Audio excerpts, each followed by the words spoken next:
Yes, I'm here again with my friend Ian, and we're doing the second part of our Robin Hood series by Howard Pyle. We're going to go over the three stories in the first part. Chapter 1, Robin Hood and the Tinker. Chapter 2, The Shooting Match at Nottingham Town. And Chapter 3, Will Stutely rescued by his good companions. And Ian, do you want to give us a summary and then we'll talk about the stories? Sure thing, sure thing. I'm reading off my phone here. Handy Project Gutenberg version of the of the book, but it works and it's free. So yeah, the first one, Robin Hood and the Tinker. Uh, so it starts out with the sheriff getting pretty irritated at Robin Hood and what his gang has been doing. And there's also a reward from the king that the sheriff really wants to get his hands on, a fair amount of money. So the sheriff decides he's going to hire someone else to catch Robin Hood, and he serves a warrant because his men tell him that nobody in Nottingham Town is going to fight Robin, is going to try and capture Robin because they're all kind of afraid of Robin and they also all really like Robin. So nobody there is going to go after him. And he says, okay, well, then I'm going to send a messenger out to Lincoln Town and see if they can find anybody there who's willing to come and capture Robin Hood. So the messenger goes out with the warrant, and he stops at a place called the Blue Boar Inn, which we will see more of in these next stories. But he stops at the Blue Boar Inn, and he it's a hot day, so he has a beer, and he's sitting outside, and he sees all these guys outside, a tinker, two barefoot friars, and a party of six foresters, all clad in Lincoln green. And they were all drinking ale and singing merry ballads of good times. Um, and he gets to talking with the tinker, who asks him about news, and they're chatting over beers, and the tinker basically is like, I could beat this guy up. I'm Watt, oh the Crabstaff, that's his name, Watt. Um, and I can take on anybody. So the messenger's like, great, I found my guy. I didn't even have to go to Lincoln Town. He goes back with Watt to Nottingham, and Watt is a little bit drunk already, and so he's walking around Nottingham singing quite loudly, looking for Robin Hood. And Robin Hood comes up to him, and he says, "Hey, friend, how you doing? What's going on?" And they sort of jest back and forth about drinking. He sort of teases the tinker for being drunk, and the tinker sort of says, "Well, I bet you like drinking too, don't you?" And Robin Hood says, "You know what? You're right. Let's go get a beer." So they go back to the Blue Boar uh, together, and Robin Hood pulls the host of the inn and the bar, the tavern aside, and he says, "Hey, give this guy in his beer mix some Flemish strong water, I think it's called, and which I assume is some sort of Strong alcohol. liquor. Yeah, some sort of strong liquor, exactly. So Robin Hood gets the tinker drunk super quickly, and the tinker falls asleep drunk on the table, at which point Robin Hood steals the warrant and runs off with it. Robin Hood pays for their drinks, but then tells the landlord of the inn to also make the tinker pay for the drinks. And so when the tinker sort of comes to later, the landlord says, "Well, didn't you know you were drinking with Robin Hood?" And the tinker's quite angry about that. But the landlord's like, "Hey, I didn't know you didn't know him. Don't beat me up, but you do owe me. You do owe me for all those drinks." And the tinker has no money, so he gives away his bag and his hammer and his coat in payment instead, um, and has to walk out angry and hungover, and heads back into Nottingham Town, where he comes across Robin Hood again, and they fight a little bit, and Robin Hood smacks him in the ribs with his staff, but then the tinker breaks Robin Hood's staff, and Robin Hood's in trouble, and he's going to get beat up, but then he blows his horn, and all his merry men show up, and they rescue him, and sort of his whole crew rolls up behind him, and the tinker is like, "Well, I'm clearly not going to beat off seven guys, however strong I am. It's not going to happen." So Robin Hood says, "Hey, you've been a good guy. Why don't you come join us?" We'll give you the Lincoln green suits and we'll pay you 40 marks and you can hang out with us in the forest and it'll be a fun time. And the tinker basically says, yeah, that sounds great. I'll do that. You're stronger and stouter than I, slyer than I, so I will be thine own true servant. And he goes off with them into the woods and sings ballads for them and does a good job of it until later, I guess, some minstrel shows up, but we haven't gotten to that point yet. So that's the first story. Uh, so the sheriff at that point, the second story, shooting match at Nottingham Town. Sheriff's very upset because the tinker didn't work and the warrant didn't work, and now everybody's laughing at him. So he decides to ride off to visit the king, King Henry, I think it is. Hmm. Yeah, King Henry and Queen Eleanor. Um, and I did a little research. It turns out that you have King Richard, who is off fighting the Crusades, is sort of the rightful king of England. His father is King Henry, and Richard's younger brother is Prince John, who Hmm. Prince John doesn't show up in the Howard Pyle book at all. I did a little search for it, and he's Hmm. not there. So it's an interesting little Hmm. thing to mention. But yeah, so here we have King Edward, or I'm sorry, King Henry and Queen Eleanor, and the sheriff rides to see them and he brings all his men. So he shows up in force to the king, and he says, "My lord, this Robin Hood guy is giving me a lot of trouble."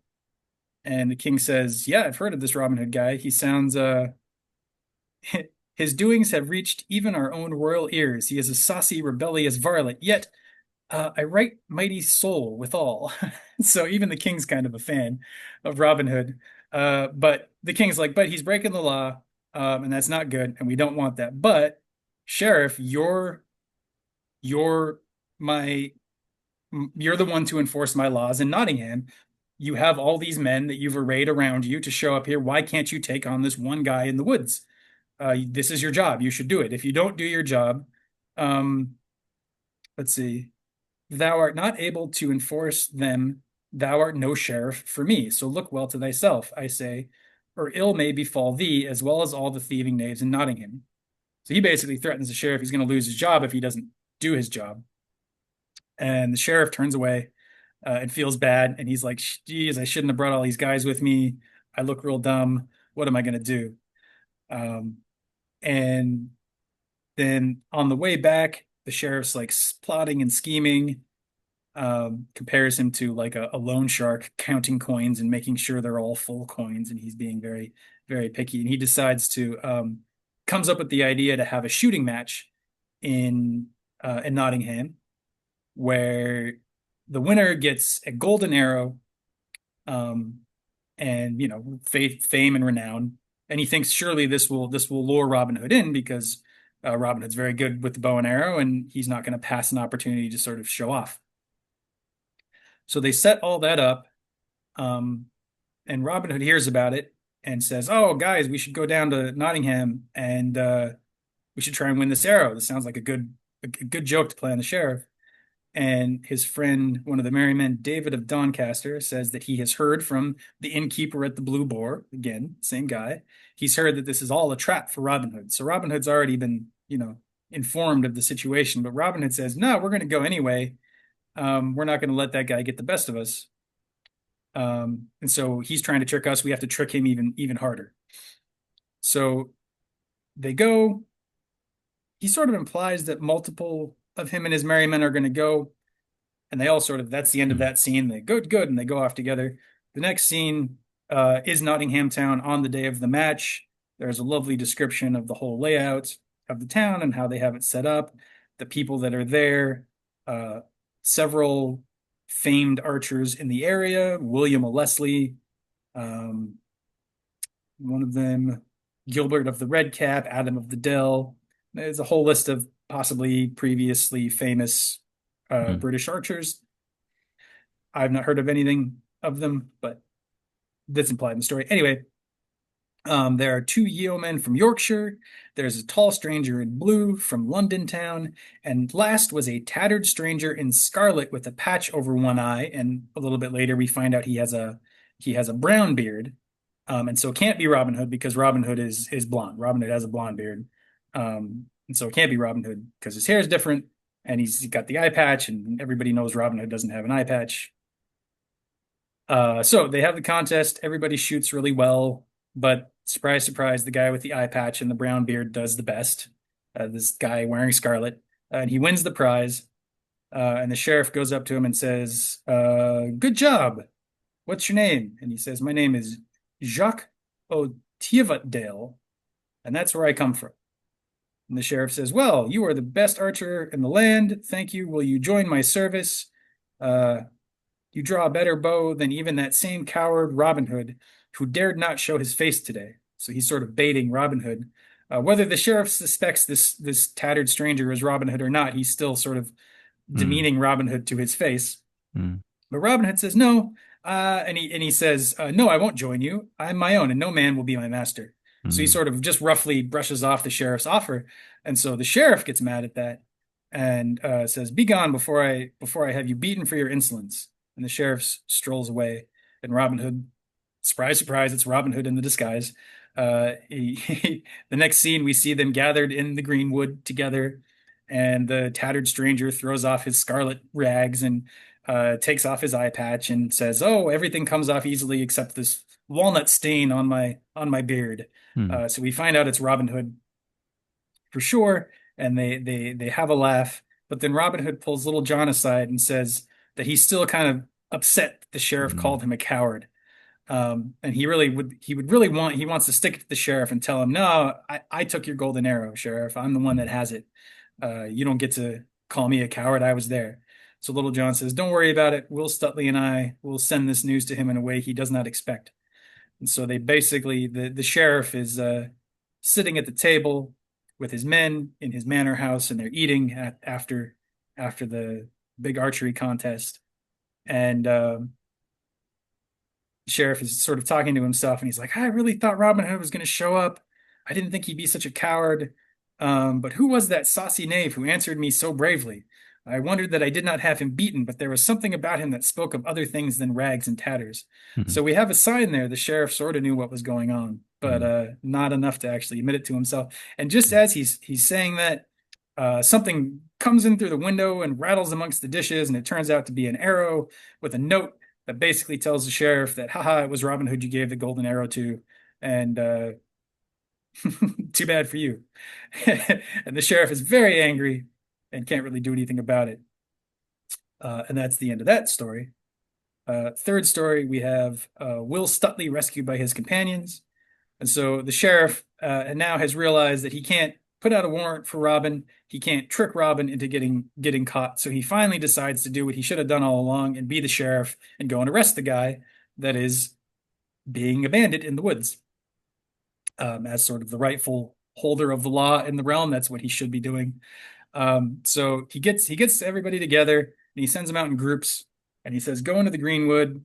Uh, Take ye each 4 men." So it's groups of 5 out in the woods, and try and hunt them down. If you capture Robin Hood, you get 100 pounds of silver, and if you capture any of his band, you get 2 score pounds of silver. Never mind that the king's reward is in gold. Yeah. The sheriff gets to keep the king's reward, but his men get a little payout of that.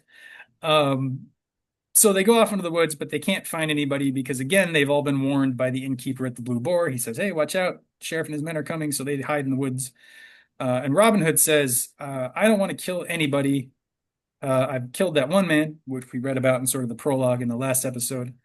Um, but I don't want to grieve any widows. I don't want to, cause any problems. I don't want to cause anybody to lose their lives. But if we have to defend ourselves, then kill anybody you have to.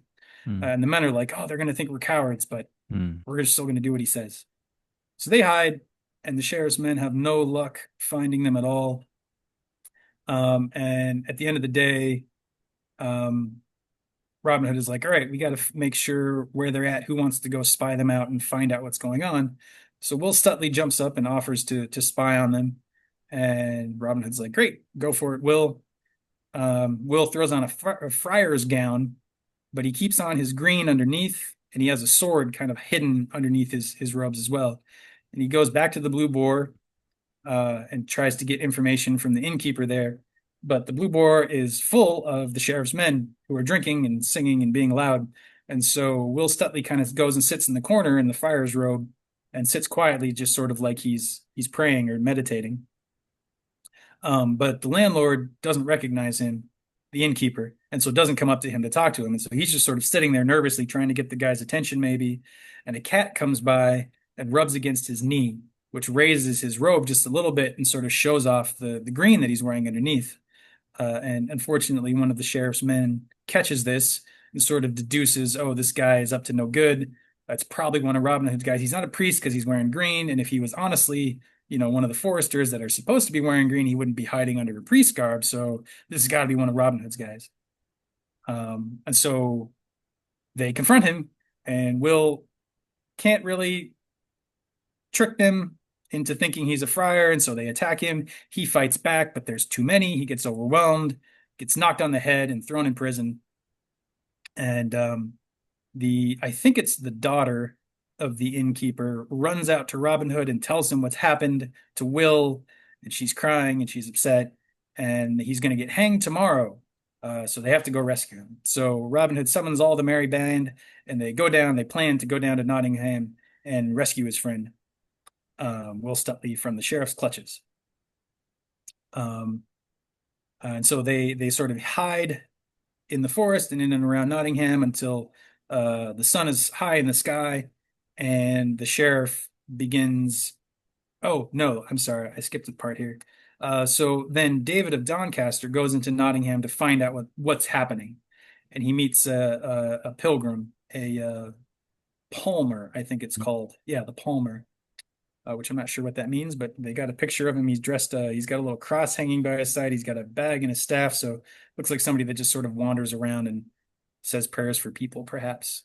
I think But he goes to the Holy Land. Sorry for the interruption, but he oh, goes to the Holy Land and like comes back with a palm, kind of, some kind oh, of sign of, I don't know, penance yeah, faith. So, oh, cool. I didn't know that. That's uh, neat. Yeah, so definitely a pilgrim then if he's going to the Holy Land. Um, and so David Doncaster is asking this pilgrim, hey, what's going on here? I heard that Will Stuteley's going to hang. I would not miss the sight, for I have come from afar to see so sturdy a rogue hanged. And the pilgrim says, don't talk about him like that. He's a nice guy, basically. And alas, Robin Hood and his band may be outlaws, but he takes only from the rich, the strong, and the dishonest. And there is not a poor widow or peasant with many children from here to Sherwood, but who has barley flour all year long, thanks to him. It grieves my heart to see someone as gallant as Stuteley die. Um, and so then David, understanding that this guy's kind of on their side, sort of gives him a little wink and says, perchance Robin Hood is not so far away, but that there will be stout doings this day. Um, and he kind of gets the hint that Robin Hood is maybe going to rescue this guy. So then David of Doncaster goes back, tells Robin Hood what the plan is. The whole crew roll up to Nottingham, and as the sun is setting, the sun is low in the western sky. mhm. The sheriff brings Will Stuteley out to be hanged at the crossroads where three roads meet. Um, and they're bringing him out, I imagine, on some sort of a cart. I think it says his hands are tied. He's probably tied to a post, and they're taking him out to be hanged at the crossroads. Mm. And Will Stuteley, all the way there, is like, "Don't hang me. Give me a sword, and I will fight you, and you can kill me while I'm fighting." And the sheriff says, "No, we're not going to give you a sword." And he says, "Well, then let me fight you with my hands." Even then, and the sheriff says, "No. And if now that you've bothered me so much, I'm also going to quarter you limb from limb after you are hanged." Uh, which I think in the Christian days that sort of makes your resurrection by the body a little harder. I Oh, think I really? think that was Oh, sort of the sort of you know part of the because, like, who cares if they're going to chop your corpse up? But if you're planning to come back and be resurrected in the body at some point, if your body's chopped up, that makes that a lot harder or impossible. mm, I think that's hence the threat against the corpse. mm, Um, and so they're dragging him out to the gallows when yeah, there's this lovely thing of Stuteley sort of gazing at the fair country of Nottingham and Sherwood and seeing the bright air, and it's filling his heart, and he's crying at how beautiful everything is. So, we're all feeling really bad for Will Stutley. And then he looks around, he realizes that the merry men are around, and then he sees Robin Hood. And yet, betwixt all of these men come to rescue him, there's a line of men at arms of the sheriff, and so Hmm. he's still nervous. But then Little John shows up, sort of knocks the man at arms aside, cuts Will loose, steals the sheriff's sword, hands it to Will. They fight off the men, and they're sort of fighting a little bit, but Robin Hood and his men get the best of the sheriff and the men at arms very quickly, and they rescue Will, and they beat them back so badly that the sheriff and his men retreat. And Will Stutley yells after them, "Oh, stay! You'll never catch bold Robin Hood if you do not stand to meet him face to face." But the sheriff, bowing along his horse's back, made no answer, but only Yeah. spurred the faster. So we have the sheriff chickening out and running away, proving not to be able to stand by the might that he wanted to bring against Outlaw. And Robin Hood rescues Will Stutley, and Will Stutley and Little John cry. They weep to be back together. They're very happy that they rescued him, and they go back to the woods. And we're gone as a storm cloud moves away from the spot where a tempest has swept the land. But they left 10 of the sheriff's men lying along the ground wounded, some more, some less. Yet no one knew who had smote them down. Um, and thus the Sheriff of Nottingham tried thrice to take Robin Hood and failed each time. And the last time he was frightened, for he felt how near he had come to losing his life. So he said, "These men fear neither God nor man, nor the king, nor the king's officers. I would sooner lose mine office than my life, so I will trouble them no more." And he kept close within his castle for many a day, dared not show his face outside of his own household. And all the time he was gloomy and would speak to no one, for he was ashamed of what had happened that day. Yeah, So that's a all good. I was just gonna say, Sounds. so all three of these stories are sort of the shaming of the sheriff. Yeah.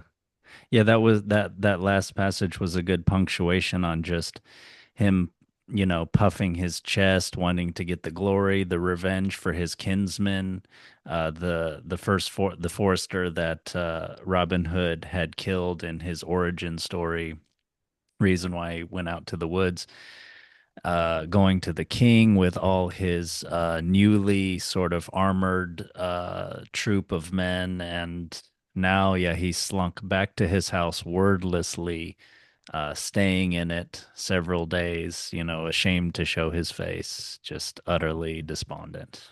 Yep. Such to all illegitimate rulers. Yeah, right. If Yeah. only. Yeah. Yeah. Yeah. Yeah.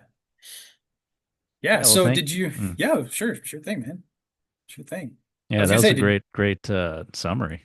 Did you thanks. just look at you said you took some notes, or were you also, you, is very fluid. I, I, I mean, I just read them. I read them sort of prepping for. We tried to do this last week, and I had some stuff that pulled me away. So I had already read through them, a few weeks ago, so they were kind of in my mind. But then I just sort of skimmed through them again this morning, and I do have some notes as well that I had taken before and sort of filled out more today. So lots to be said. And I think because I had just read them all again this morning, it was very easy to sort of like hit the main points. yeah, yeah, that was very, I might try that just sort of like after reading later on, a skimming to sort of, because I feel like in my summary, sometimes I get bogged down in the details, and you did a good job also of kind of focusing in on some poignant or powerful scenes or interesting language or something, and I want to be able to do that too, but I feel like sometimes I get too bogged down. So yeah, Mm, that was good. thanks. It's the secret is paying attention to the sensation in the body. Like when I'm feeling excited, I'm like, okay, this part like needs Okay, to, so take that for what it's worth. But thank you. Yeah, yeah, yeah, yeah, yeah, yeah. that's good. I'll try to do that. Yeah, so what stands out to you about these three stories, about the individual stories? I mean, I kind of alluded to this already, but as a whole, I think we have a very clear portrait of the sheriff as sort of the local authority, and the one who is. I mean, we talked about this in the last episode, but Robin Hood as a trickster figure, Robin Hood as somebody who is trying to correct a society where the one who is ruling, the one who has authority over the society is not performing their duties correctly. They're Mm. not taking care of the ones that are put in their charge, and they're Yeah. just getting rich. They're just, taking care of their own interests at the expense of the people. And so Mm. he comes through. Traditionally, in that's kind of a society, you would have a trickster figure come through and like knock, you've got the jester who would mock the king or something like that. There's something that sort of brings the authority back down to earth and reminds Mm. them that they're human. Um, and what we have here is we have Robin Hood coming in as somebody who balances the situation. So Mm. the problem in the society is becoming unhealthy because all the power is rising to the top, and the Mm. top isn't taking care of the bottom. A healthy society, you have Mm. that flow happening, so everybody's getting taken care of, and then that can Mm. kind of grow, Mm. if it's done well. And so what Robin Hood is doing is he's manually going in and taking the money from the rich and distributing it amongst the poor so he's not trying to replace the broken social order. He's trying to maintain the society until the rightful authority somebody comes in and takes the rightful place. Um, which is, I think we talked about that last episode, so I won't go into it too much. Mm. But we see here a very nice portrait of the sheriff as the corrupt authority. He knows what he's supposed to be doing. The first thing he does is he wants the reward from the king, and Yeah. so he pays somebody else significantly less money to do the work for him, so he can get the reward without having to do any of the work. Yeah. And he calls that law. That's him trying to do it legally. In the end, where they're talking about, it was like, oh, I failed by law, I failed by guile, and so I'm going to try might. It's like Oh, that's a good point. Yeah. that's so. I just think that points to the failure of him as an authority figure. And then he tries trickery because again, he doesn't want to risk, he doesn't want to use any force. It could be argued that the trickery is like a respectful thing. Like if he wasn't painted as the villain, you could see, oh, well, I'm trying to trick this guy so I don't have to risk my men's lives. We're not going to go all out war against him. We're going to try and do it sneakily at first. But there is this element of cowardice to it, I think, because Yeah. he is painted as the villain. Yeah. And then in the third case, he he tries to use might, but he just sends his men out. He's like, okay, everybody go out in the woods. I'm going to stay at home. You go capture him and bring him back for me. So again, he's not leading the charge. He's not taking over his authority. Um, Yeah. and he fails every time. So yeah, I don't know. What did you think? Is there Yeah, anything with that's that sort of general overarching? Yeah, with that general arc, yeah, I agree. I didn't notice that. Yeah, so when he sends out the warrant for the arrest, he says that's using like that's by law that he's trying to catch the knave, Robin Hood. And so yeah, perhaps he views law as something that is in his power to use rather than in as something that is supposed to guide his actions, of which he is an agent, and there's some overlap there, but there's maybe a subtle but a very powerful difference in how a good leader versus a bad leader might think of the law, Yeah, I something like like that. that the law as something to take advantage of, as opposed to the law as something that we all follow with the idea that it will take care of us, with Mm. that sort of social contract, placing the law higher. I mean, it's a very American, it's a very American thing. That was what um, the founding fathers were all about. Is we're going to have the document, and the document, the rules of the land will be the thing that we follow, as opposed to a king, as opposed to an illegitimate authority. So Yeah, it's kind of yeah, echoes of that here. Yeah. yeah. Yeah, sovereignty isn't in a human being, it's in some way. That seems like that goes back to even the ancient Israelites with I mean, and it could be interesting to kind of look at that historically as like it's something they really wrestle with, where there's the prophet as the voice of the divine, but there's also they kind of want this political king. And even before that, there's Moses with his tablets, and the first time that they view like some kind of law code, it gets broken because they're sort of following some sort of group erotic passion for the idol god, which is uh a sort of throwback to like the pre-axial period of sort of naturalistic kind of gods and animal gods and things like that, even before the anthropomorphic gods. But Yeah. yeah. The idea of law as something to um, turn to, um, as opposed to, I mean, the sheriff using the law to just make a bunch of money. Like, oh, I'm going to serve this warrant and pay this guy, 80 gold pieces when I'm getting 200 gold pieces if I turn in Robin Hood. Like that feels very pagan, idol, sort of Mm, worship of nature, worship of like might makes right, as mm, opposed to no, we have these codes and structures, and if we follow them, they will support us, or we will find ways to refine them so they mm, support us better. But mm, they have mm. to be held higher than our own needs. Yeah, Otherwise, yeah, otherwise they're not a law. They're just a tool for getting our needs met. yeah, yeah. And yeah, there's some that way is also sort of like nepotism, corruption. Like it's understood that, I don't know, in a corrupt society, I would think it's kind of understood that the people who are officials are always going to get a piece. So if I'm the king, I might offer a certain amount reward for this outlaw, but know that there's it's going to filter down through the ranks and like everybody's going to take a chunk or something like that. Yeah, yeah. Because the sheriff's interest is, especially in the first case with the tanker, he wants the reward. He doesn't want to stop Robin Hood because Robin Hood's breaking the law. He doesn't want to stop Robin Hood because he's, ostensibly, if this was a healthy society and Robin Hood was the villain, was the bandit, like the bandit is taking money from the society for his own benefit. So the law Yeah. is meant to stop him, and you should want to stop him because he's damaging the society. But Yeah. when the ruler is the one stealing the money for his own benefit, then the outlaw becomes the hero, and he's the one that's standing up for the society and trying to make sure it works the way it's supposed to. So Yeah. it's very flipped there. Yeah. Yeah, exactly. Yeah, the law, yeah. Yeah, people should be serving the society and the law is sort of some codification of that.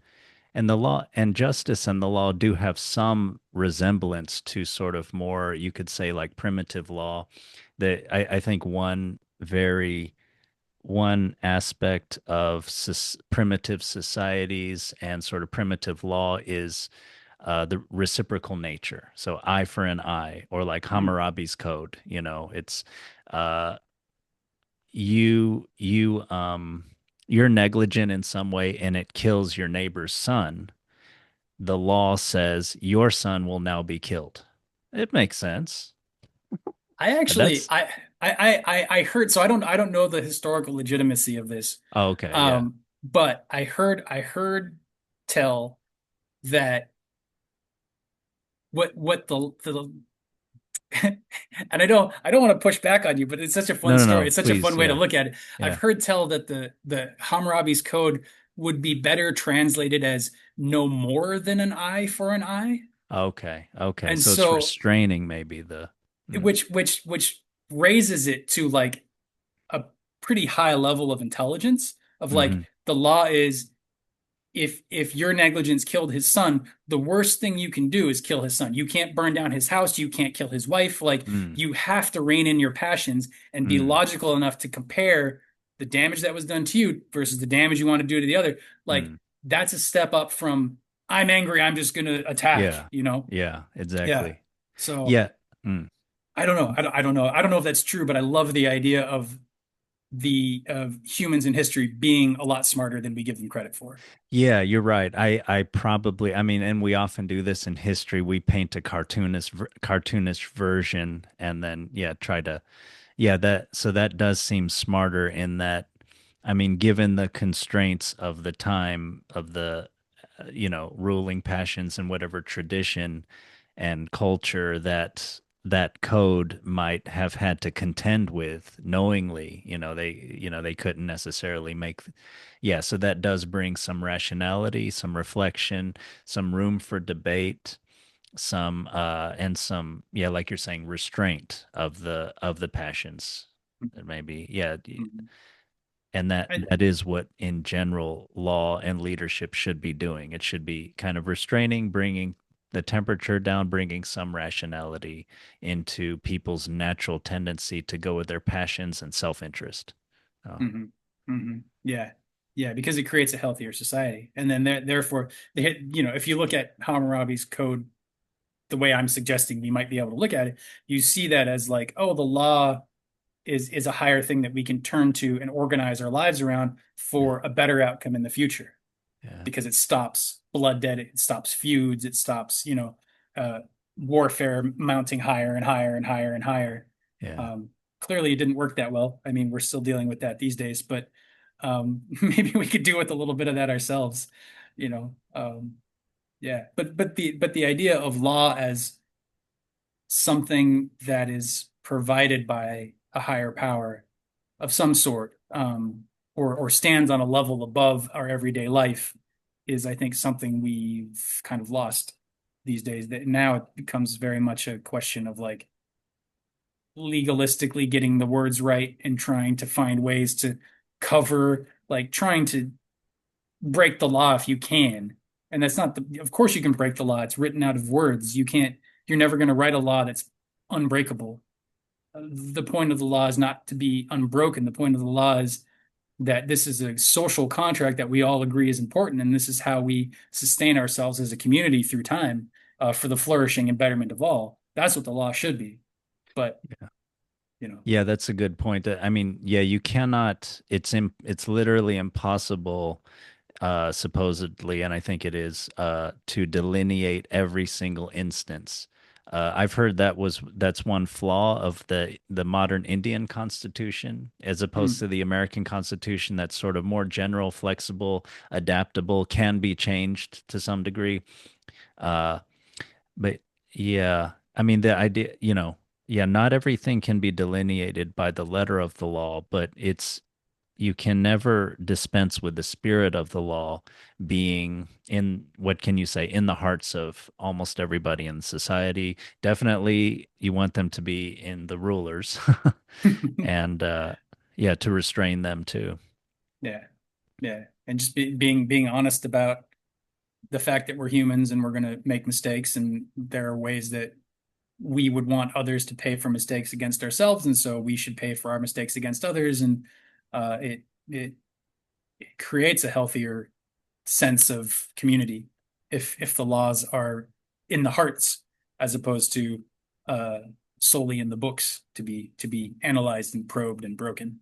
Yeah. And I think we've talked some about that second thing of using, intelligent people, especially using law, using rationality, argumentation, like, the Pharisees supposedly in the Bible, or the Sophists, Mm, with, Socrates, where with Jesus or Socrates, you have this person who knows the law really well, but knows the spirit of the law and lives and loves the spirit of the law and can transmit that to the people and sort of sometimes be ridiculous. And in both those cases, they were killed, um, for breaking the law. Which maybe I mm. don't know if we can even draw this parallel to Robin Hood, but Wow, yeah.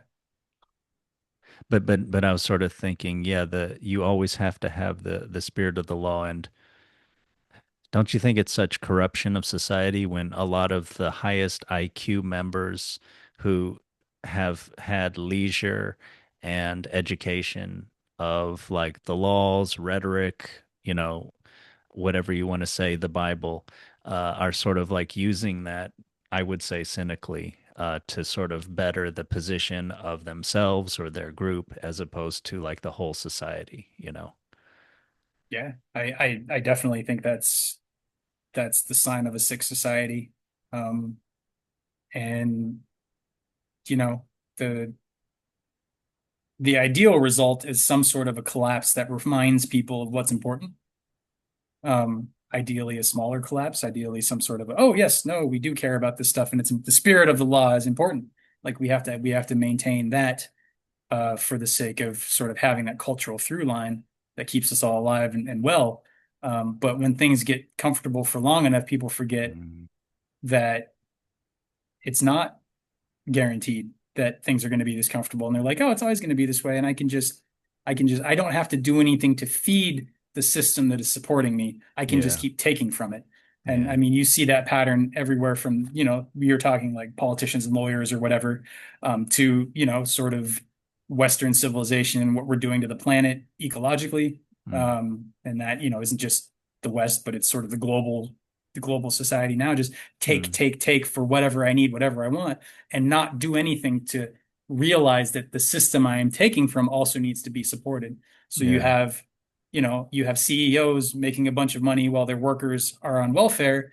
Like, Mm. you want your workers to be happy. That guarantees that they work harder, they know what they're doing, they have incentives to grow your business because they know they'll be taken care of. Mm. Um, your employees are happier, so people come to your business more than they go to other businesses. Like, it just creates this flourishing when you take care of the things below you that you don't necessarily have to take care of. Yeah. Yeah. But Right. That's right. people forget that, and then they get comfortable, and then they don't, and then it's like a mountain, right? So like, if the top of the mountain's not taking care of the bottom of the mountain, the bottom of the mountain starts to crumble. Top of the mountain doesn't get to just float in the air. I don't care what the eye on the dollar bill, the floating eye on the pyramid, I don't care what it says. Like, it's going to collapse if you don't take care of the bottom of the pyramid. Yeah, they can't fly to New Zealand to their bunkers necessarily. Nope. Yeah, yeah, yeah, and you might argue that this is part of the system of incentive to have the CEO making, I'm sorry, I don't know the statistic, but 500 times, or maybe even it's way more than that, like than the average I worker.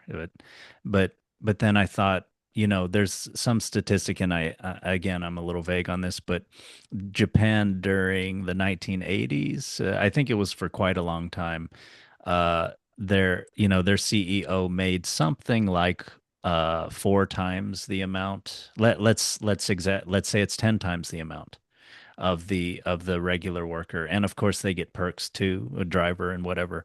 But still, I mean, they were extremely successful companies that are still with us to this day. And so I don't think that's it seems like it's a culture, it's an ethos, and yeah, I think there's big things to be said for that, to changing the culture. Yeah, yeah, I And agree. just in terms of politics, it's just a bad look, and it will inspire a lot of dark emotions, envy and things when you just thinking about your self-interest if you're a billionaire or something. Uh, yeah, that level of inequality, it starts to get a little, you want to at least like go through the motions of giving away a lot of money. Um, I don't know if you saw this, but back like when we were kids, that who Ted Turner was. He probably still alive or something, um, Couldn't tell you, but yeah, I know, yeah, I know who he is. but yeah, he was a billionaire. I think he had $10 billion or something, and he gave away $1 billion. And he had a this was such a big deal and everything, but he had a press conference where he said, I gave away 10% of my wealth, like not a big deal.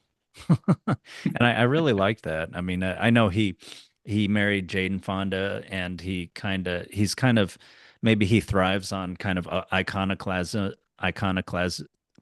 or being maybe playing a little bit of the trickster figure. But I mean, he really did give away a lot of money, and um, yeah, I do think yeah, there's something to be said for just, yeah, the I think you're painting a picture of a society that needs to be in balance. There's kind of a pyramid. You don't want it to be too top heavy, or else it will topple in some way. And I think there's something to that.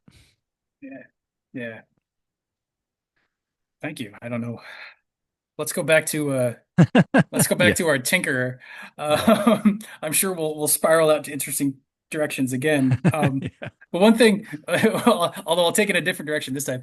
One thing I did want to mention in the tinkerer episode, that particular chapter felt like an anime to me.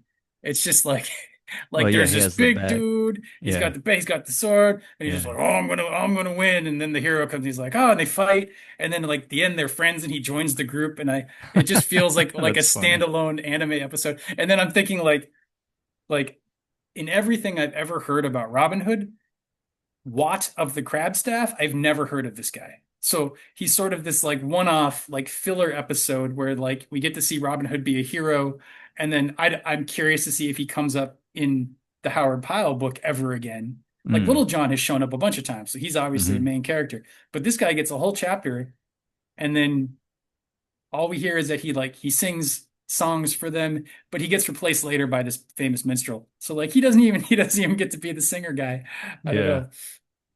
Yeah, that would be, yeah, I don't know if he appears later, it'd be good to see, but he doesn't seem like a main character like John.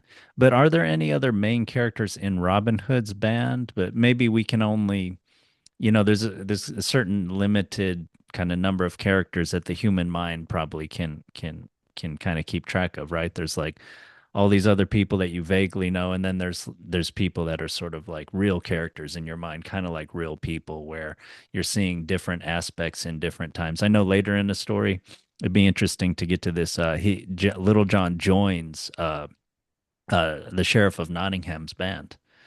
Oh Uh, wow. yeah, and for the same pay too. Like I don't know if there's something to be drawn from that, but I believe he's given 3 suits of whatever Lincoln Green or whatever the Sheriff of Nottingham's men and 40 marks and all the feasting he can do, whatever, all the Wow. Yeah, what a mirroring. That's crazy. Yeah, uh, we'll have to get to that one. That's mm. neat.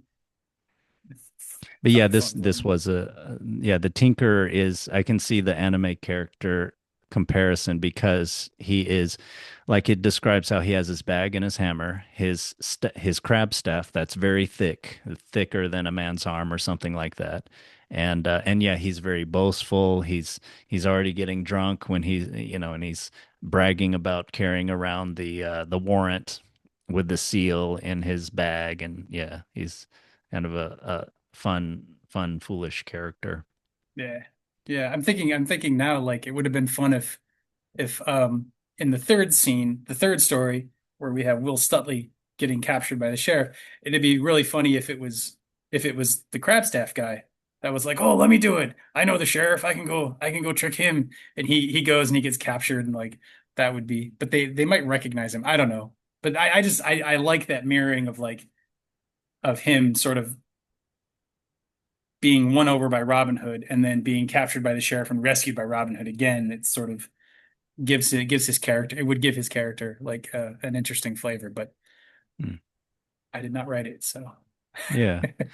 But what is interesting to you about that? Like he would try to be the hero. He was trying to be the hero sort of before, right? To serve the warrant, right? He's trying to be at the vanguard. And then later it would be funny for him to again be at the vanguard and again have a pratfall. um let's see. Yeah, I mean it's the like He's like a pick me. I'm thinking of it sort of like he's paying his dues, right? So he's like he's going against Robin Hood and trying to serve the warrant, and then Robin Hood sort of beats him and wins him over. Mm, But I could see it being like I'm like he's you're not quite sure if you can trust him. Like, oh, he was trying to arrest Robin Hood. Maybe this is all a trick that he's just trying to sneak in and like bonk Robin Hood over the head when he's sleeping and like take him to the sheriff at that point. Like maybe he's trying mm, to be tricky. He's not really on our side. Everybody's suspicious of him. mm, And then but he's like, no, I'm gonna go get the information from the sheriff. And there's a mm, little bit of a dramatic tension of like, is he or is he going to the sheriff to report where Robin Hood is? Was he mm, behind the scenes the whole time? And then we find out, no, he is genuinely on Robin Hood's side. He's going to be hung. He's offering to fight the sheriff. And they're like, okay, he's a good man. We're going to go rescue him. You know, like it would yeah. be sort of a cleansing for his character of suspicion. Yeah. Huh. Yeah, that's good.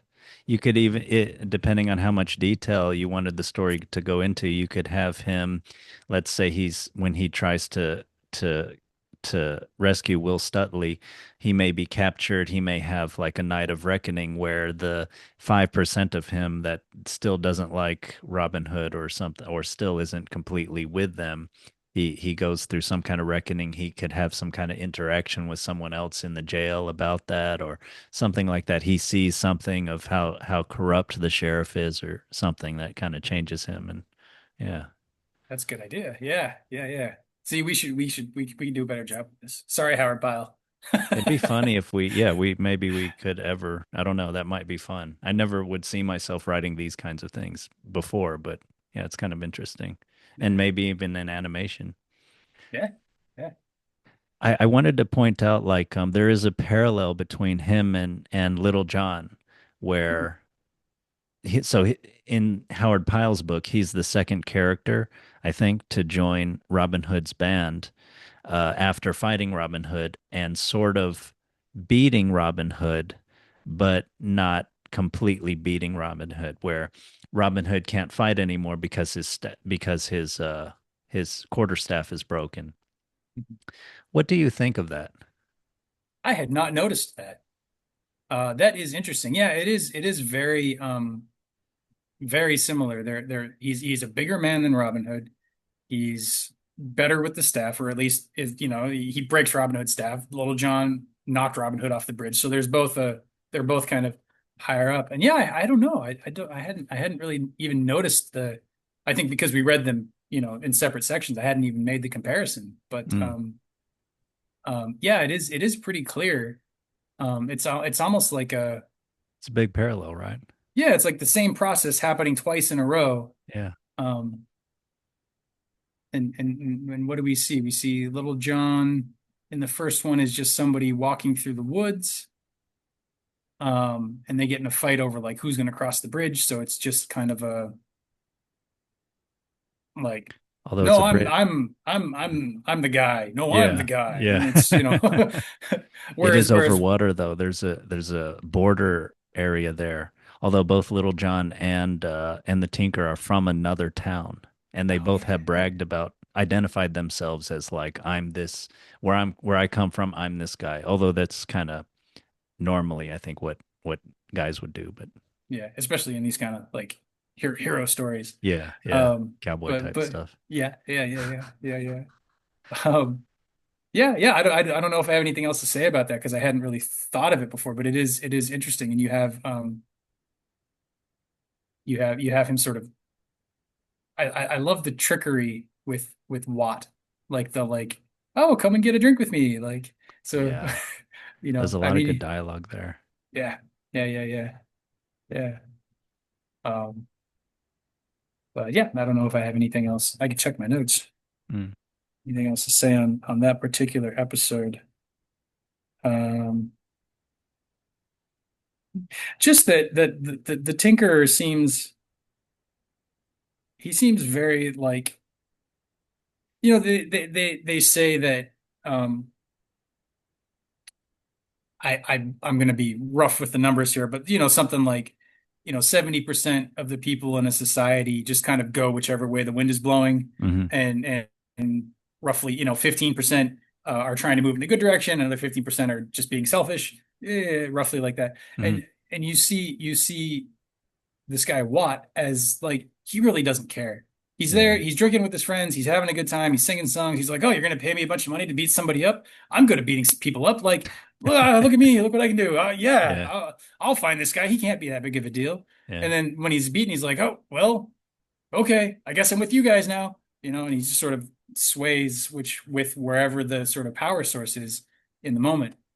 Um, so it could be a symbolic kind of example of Robin Hood sort of winning over the common man who isn't invested in either way. He's not, Robin Hood hasn't given him money the way he has like the orphans and whatever else it was that I was reading earlier, the Mm. women without husbands and whatever. Yeah. Um, Yeah, this guy's and kind of middle class, kind of skilled artisan. Like he's not one of those. exactly, exactly. So he has no dog in the fight as far as like he's not super rich, so he's not getting robbed, and he's not super poor, so he's not getting the charity from Robin Hood's, good deeds. So just sort of a middle ground kind of guy. Yeah. Yeah, and that brings into the class, I think is I keep focusing on this story as like class in terms of leadership, but also just more gradients in between the top and the bottom. And I thought, this story was a little bit of like an illustration. So I pay attention to Robin Hood not just as the sort of the leader who steps in or the trickster figure, some type of leading character who steps in when the legitimate leader is not present, but also just as leader in general, some type of leadership person. And I feel like, yeah, like with both the Tinker and Little John, Robin Hood shows himself to be very, very brave, capable, not only with his fighting, but even with his words and with his trickery. And he tries to do it's almost as if he tries to do everything he can to not fight the Tinker, to vanquish him without even fighting, much less bloodshed. But finally it gets to that, and then it's almost like the Tinker is able to beat him, so the Tinker does not have to feel like Robin Hood is superior in every way. So to me there's almost like a politicking going on where the leader does not want to inspire, you want to inspire awe is maybe too much, but sometimes anyway, but at least real respect and fear. A little fear is a part of that. So Robin Hood is very, very capable, but yeah, people still have a feeling of their own bravery, power, agency with Robin Hood because it's like they beat his ass too. So like he's not like this godlike figure. Yeah, yeah. It humanizes him. Yeah, that's so good. That's such a good point about leadership as like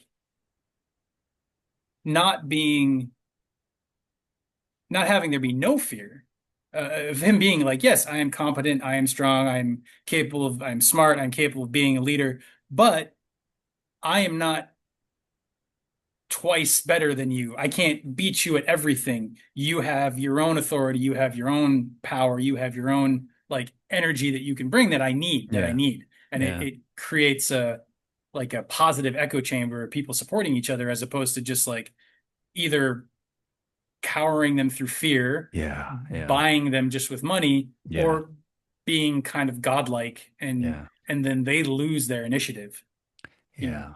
yeah, yeah. Yeah. Yeah, and in terms of even the weapons they use, this is especially salient in the prologue where he fights Little John, where he's not going to use the bow and arrow, which is sort of like the middle class, like yeoman, small, someone who has a little bit of land, a little bit of wealth, and therefore time to like practice archery 20 hours a week or however. I think it was even more than that sometimes. They found even in the archaeologists have found their bones are different from all the archery that they practiced. Yeah. And these were very, it takes a lot of power to pull these bows and everything that have real force. And so yeah. But yeah, he puts down his bow. He will meet John where he's at and kind of show that he's one of the people, kind of thing. He's not going to take advantage. He's not going to shoot from afar and everything. That's neat. Yeah. But that's, I hadn't thought of that either, but that's a very good example of leadership on his part. Yeah. Yeah, Yeah, yeah, and he yeah. does the same. He fights the tinker with a quarterstaff too. Hmm. Hmm. Yeah. Yeah. Yeah. And when he even when he's fighting the Tinker, like the first win that he gets, like he hits him in the ribs. Like he doesn't go for like, trying to knock him out right away. He's trying to Hmm. be like, oh, I got you. Hit you in the ribs. Like, how you feeling? You still want to keep doing this? Like, there's a playfulness there, or an openness to not like just completely overpower him right away. Yeah. Yeah, that's nice. I remember you mentioning that in the summary, and I hadn't remembered that. Yeah, he kind of meets the tinker where he's at. He talks smack with him a little bit. They go drink together. He kind of gives him the Flemish strong waters. That's also a place to show where he has cultivated relationships in the community and kind of the story says that the reason that what the proprietor's name, I forgot his name, but of the sign of the Blue Boar, the drinking establishment, uh like Robin Hood and his men have hung out there drinking, but they have always conducted themselves well. It's not like they're getting rowdy and destroying the place, even though they could. Mhm. And they always pay their bill on time. It Mhm. says something like their names are never put on the back of the door, so it's like they never run a tab. I forgot Right. how they put it, but I think that's what it was, behind the door or something like that. Yeah. Yeah. yeah. Yeah. And so Okay. yeah, he's and it says also the proprietor, speaking of people who are kind of like not really particularly virtuous or vicious. They're just sort of they're going with their self-interest. It says the proprietor knows what side of the bread his knows what side his bread is buttered on. Like, and so Mhm. that's why he helps Robin Hood. Yeah. But Yeah. he again is not, yeah, he's not forcing anything. He's kind of he inspires love amongst the sort of peasantry and the widows and everything. And with the other people, he's kind of he's playing it smart. Mhm. Yeah. Yeah. Yeah. Hmm. So, maybe we move on to the second story. Yeah, yeah, it sounds good. Did you have well, it's just natural flow. Did you have anything? I mean, this is a famous. This was in the Disney movie.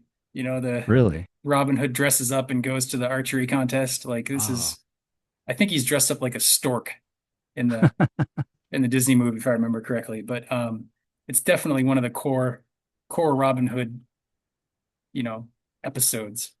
I didn't know that. I haven't seen the Disney movie as far as I can remember. Is that the one where he's a fox? Yeah, Okay, yeah. as befitting. Yeah, Right. Yeah. Yeah.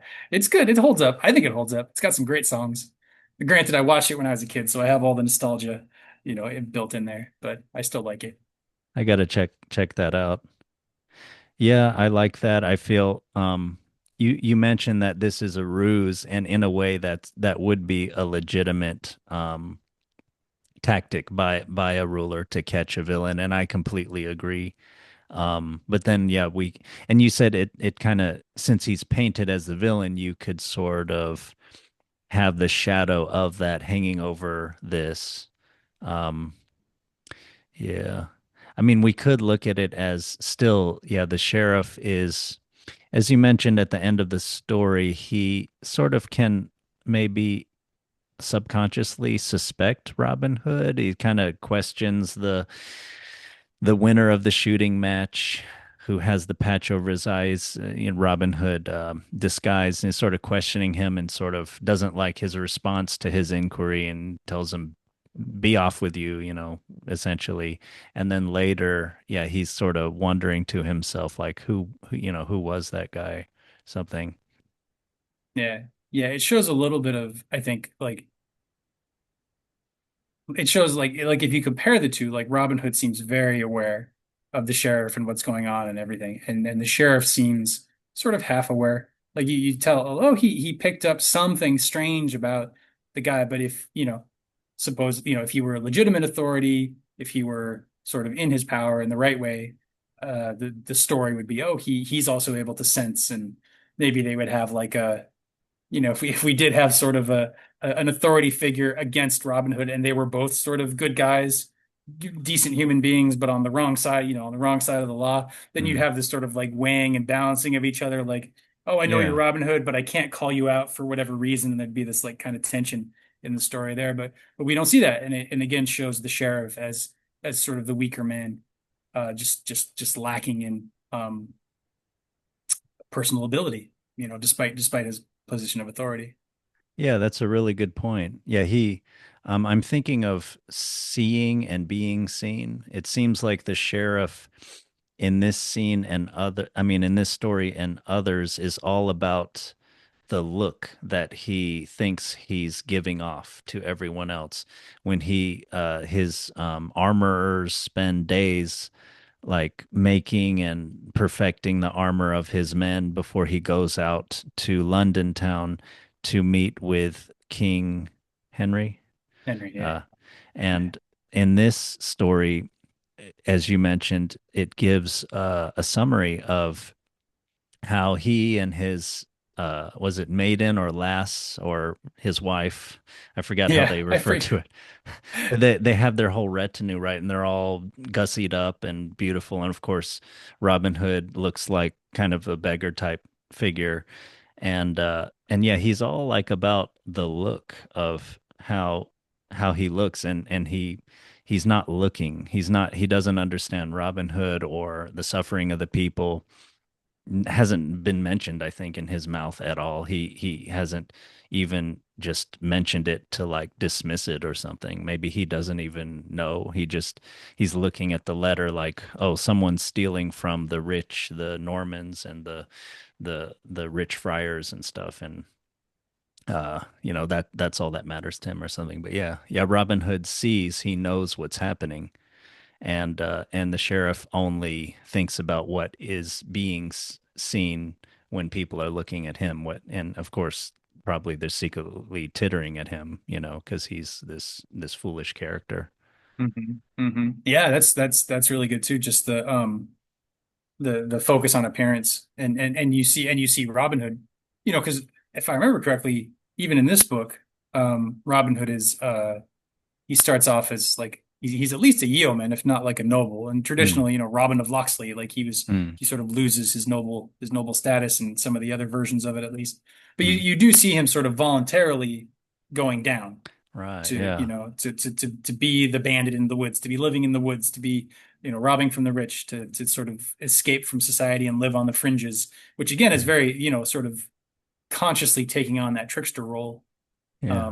in order to sort of enact that energy in his society, and having the ability to see that's required to do so, like you're saying, because if you're only concerned with appearances, there's no way you're going to voluntarily step, outside. Like you were talking about, Jesus earlier. Jesus hung out with the tax collectors and the prostitutes, like same Right. kind of a Yeah. thing, said voluntarily going down to that lower level and trying to generate something from there. Yeah. Um, yeah. So that focus on appearances, and then the sort of inability to see because you were so focused on being Yeah. seen. Like that's really great. Yeah. I love that. Um, I thought I had something to say, but I'm blanking at the moment. You got Yeah, I do. Well, so what you just said, I was thinking of how it's remarkable to me that many of the greatest teachers of history, like they said this about Confucius, I believe Buddha also had like literal criminals or people who had led a life of crime around them. No problem with that at all. It's there. It shows they're speaking to something true and deep in the society because it attracts people from every walk of life. And it's recognizing that even, or also especially, those who are downtrodden in the society have a lot of things that are not being nurtured, not being cultivated, Mm, and that's where, I mean, that's what Trickster's there to do, mm, and that's where a lot of the hidden good is found, I think, in things. mm. I don't know. I'm definitely not interested in trying to get into the center of town myself. No, thank you. Not that I'm going to go around saving society or anything, I don't think, but the appeal of the margin and the sort of the ease of that area is, much more. It just makes more sense. You can breathe better, you know. So Yeah. Yeah, I don't know. if this is comforting, the end of Plato's Republic, they've gone through this ideal society, this, do you want to be a ruler, a philosopher, king, a tyrant, and they sort of at least explicitly come to a conclusion that it's kind of better to be in the middle, that Hmm. for sort of happiness, of sort of virtue and things. I mean, I think practically speaking, one would have, more money, more problems. Like it is kind of, it is maybe in a way hard to sort of to mix things to for a rich man to pass through the eye of a needle, Right, so, right. Yeah. or Yeah. sorry, harder for a rich man to get into the kingdom of heaven than it is for a camel to pass through the eye of a needle. But I totally knew what you meant. It didn't sound thank strange at all. you. I was like, yeah. Rich man, eye of the needle. Awesome. I got you. Yeah. I didn't even notice. That's funny. That's funny. Yeah. I, I did have like a thought about this whole picture we're painting of Sherwood Forest and what's the town's name? Sherwood Town is something Nottingham. Nottingham Town, right, right. And this Yeah. whole microcosm, right, of, it's sort of like Plato's Republic, where are we talking about society, or are we talking about one human mind? And I was thinking in terms of the human mind, like what we were saying about the sheriff is the explicit authority who's always thinking about how he is seen rather than trying to see, trying to understand. And Robin Hood, the sort of more legitimate, or I shouldn't say that, a real kind of leader is not worried about how he's seen. He will take on different disguises and things. He will do kind of what's necessary, and he knows what is necessary because he is seeing. He's talking to people. He understands what is actually happening versus trying to sort of impose it in this rigid way. I was just thinking of sort of Ian McGilchrist kind of idea of the left brain and the right brain, the sort of the Sheriff of Nottingham is sort of like, uh, I correct me if I'm getting the right and the left hemispheres confused, but either way, he's the hemisphere. I think the right hemisphere, the Sheriff of Nottingham is Oh, sort no, of. I think you got that backwards. Okay, thank you. But yeah. So he's the left hemisphere, which is sort of more concerned with differentiation, right? Labels, uh, categories, and things like that. Whereas Robin Hood, residing, of course, in the forest, which is sort of also maybe like the unconscious, is sort of seeing the whole picture and sensing, understanding the things that are being ignored by the explicit categories. Yeah. Spot on. I mean, I think that's part of, if you look into like a lot of mythology in the world, it's like, oh, the thing you're missing is on the fringes. It's on, it's outside society, or it's the jewels in the buried under your house, or it's in the dung heap, or whatever it is. It's Right. kind of a common theme. And I think that points to exactly what you're talking about, of like, when you're stuck with left brain dominance and you're only seeing categories and concepts and chopped out parts of a thing, and you're not seeing the whole system, um, then you're focused on, well, when I am labeled as rich, when I am labeled Yeah. as powerful, then I will have wholeness, then I will feel good. And you've taken this one small part and you've seen that, and you see, and then you were talking about the sheriff focusing on his appearance, how he is seen. I think it's the same thing, how he's labeled. And then Robin Hood being like, he's able to see the whole picture, which is very right brain, and he's kind of holding everything together until the proper ruler comes back and kind of holds the balance between the two. If we're looking at it through that brain model, so with the ability, the right brain has to hold the parts of the system that are not cared for by the left brain's over focus on small details. Right. The right brain has to hold the whole thing together until balance is returned, which is what would be, King Richard coming back from the Crusades. Like the Right. rightful leader is back again to restore order the way it's meant to be, instead of the overly focused domain of the purely left hemisphere. Yeah, that's great, man. I Yeah. hadn't thought of that at all. But the pattern's there for sure, for sure. Yeah. Yeah. Yeah. Speaking of, Anything well, you're thinking about with the more with the second story about the shooting match? I thought there's a lot of nice descriptions of, yeah, of the whole area, the people there. Yeah, anything else you wanted to add about that? I was quite amused that Robin Hood showed up in Scarlet. I thought that was like, it's because red and green are opposite colors, right? So Oh, like, right. Yeah. it's like he's showing up as like, I'm as not green as I can be, guys. So it's this like trickster play of the opposites, of like, well, red is green and green is red. So here I am showing up in my green, but it's red, and you don't understand because you're not Right. smart enough to see the relationship there. And it just felt like such a archetypal trickster energy moment of like showing up in the exact different color as a Yeah. costume when Yeah. like he's still all in one color and it's still all like yeah, it's just it's he's pointing to green by being as not green as he can be. That's And funny. Yeah, I thought that was for cool. the for someone with a more subtle mind, they might pick up on that. He's testing you. Exactly. Exactly. Exactly. Sort of look, I can announce myself and you won't even notice. Does it say Um that? no, no, but Oh, that's the oh. vibe. That's the vibe. That's the vibe. Okay, okay. No, I'm sorry. I'm just checking my notes to see if there was anything else. Um, Yeah, he doesn't want to completely hide. I mean, we can talk about his pride too. I think he does have pride there and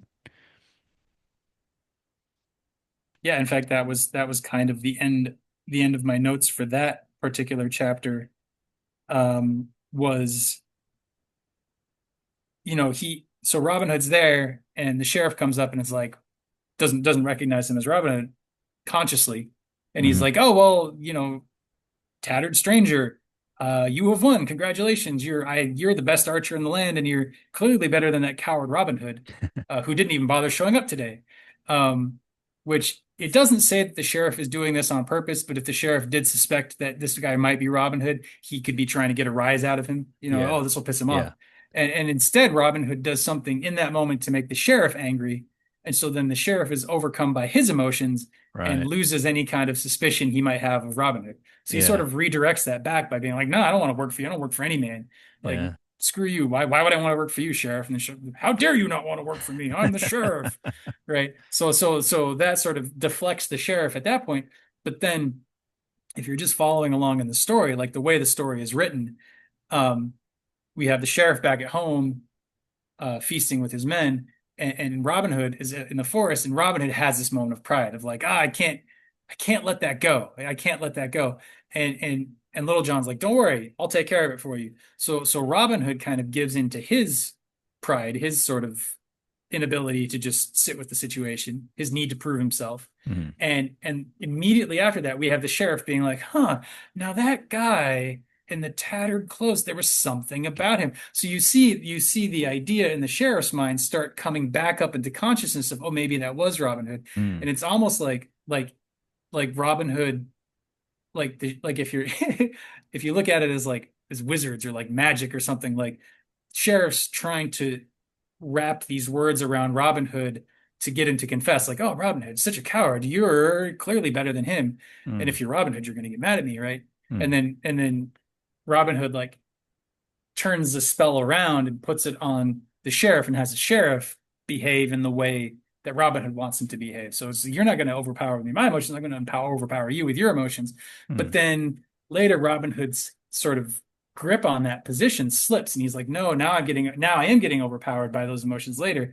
And as he gives up his control, then the sheriff's information, the knowledge that the sheriff has, starts to rise up into his consciousness. So the thing that Robin Hood blocked Mm. becomes unblocked and starts coming back up, but it doesn't matter anymore because he's gotten away and he wants the sheriff to find out. So he kind of Mm. he it doesn't impact him because he was able to kind of control his passions until he got to a point where they weren't going to impact him.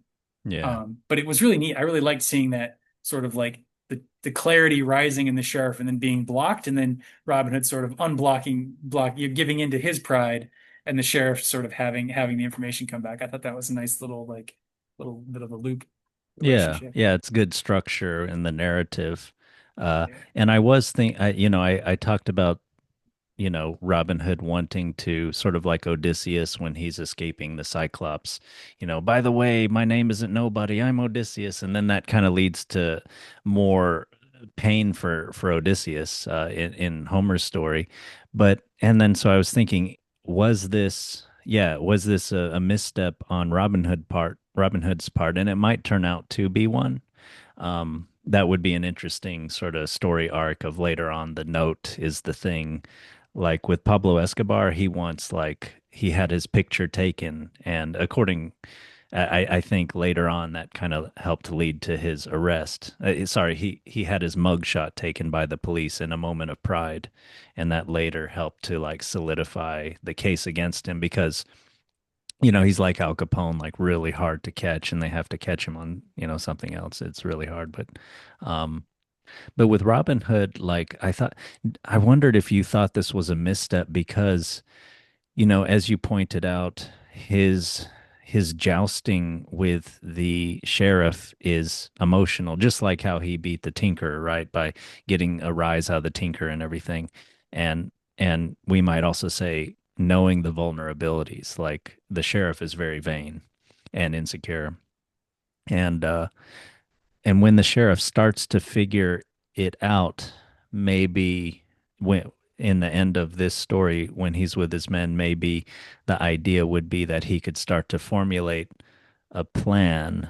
He's reflecting, right? So this is the moment in a story when a character can develop knowledge when they're not in the interplay of emotions and society and everything. Later they're by themselves and they can process things.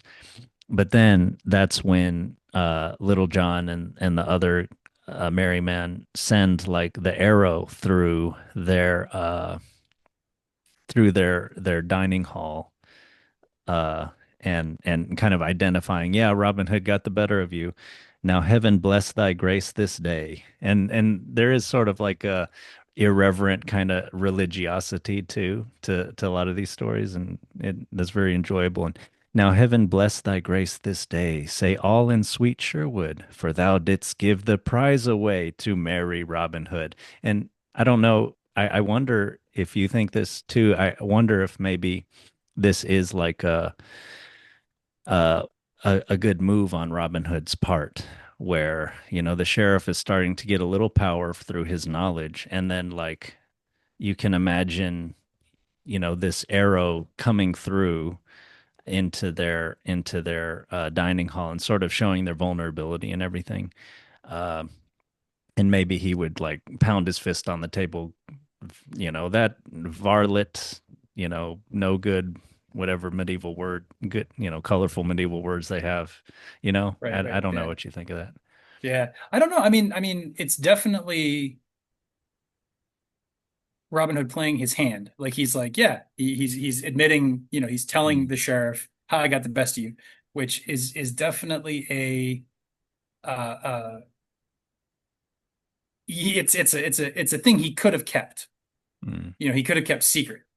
Maybe he could have, let word get out through the people, mm. whispers campaign, like, oh, everybody hears, oh, did you hear that was actually Robin Hood? Oh my God, oh my God. But nobody knows for sure. The sheriff might dismiss the rumors. Like, so there is some level of like he's showing his cards he doesn't have to show. But I think if you look at the pattern of behavior especially in these three stories, the sheriff isn't going to like revealing that Robin Hood won the arrow didn't cause the sheriff to then want to hunt him down. Like he was going to do it anyway.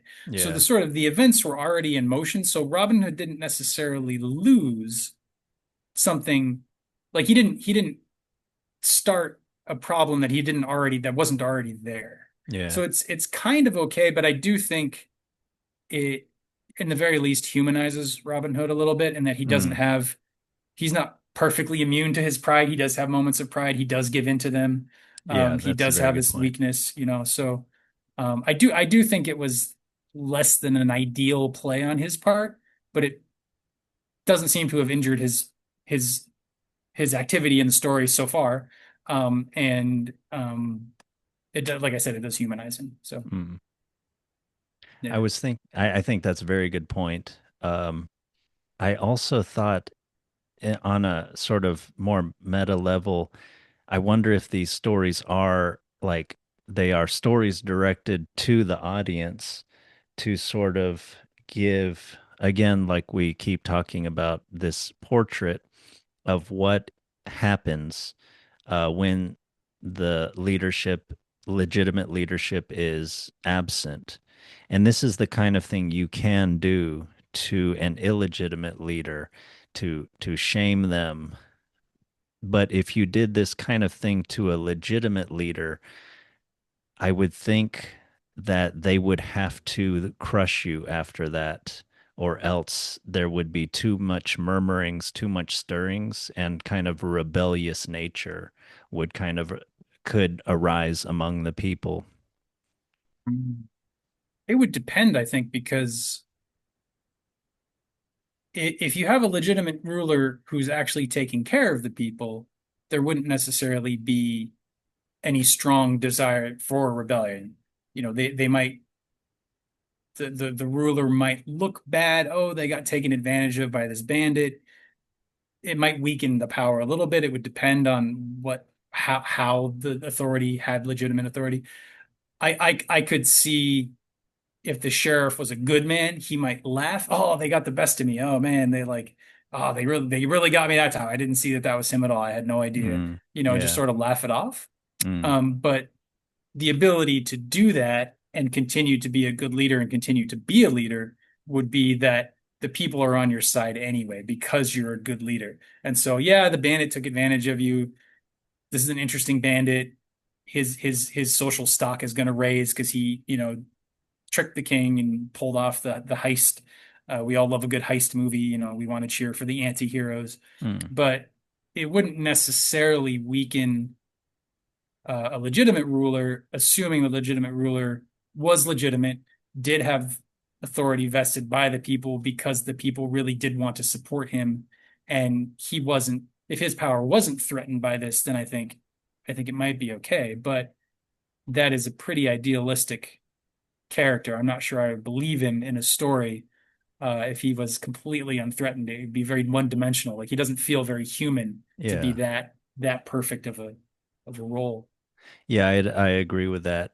I'd also think there's some differences in maybe the way we're envisioning the state, and I do think most of the time in in most circumstances, if you can kind of say that, what you're saying would be true. But I do think there is the possibility of sort of a demagogue or sort of a rebellious or even malicious side to some people, and enough people in the wrong circumstances where even if you had a legitimate good leader, that kind of dark spirit could arise. Because sometimes there could be a famine that's just, you just have to get through it. This was nobody's fault. This wasn't the the the fault of the ruler, or some kind of terrible war from abroad or something like that. I think there's some instances where you would have that kind of rebellious spirit, and then someone like a dark Robin Hood could come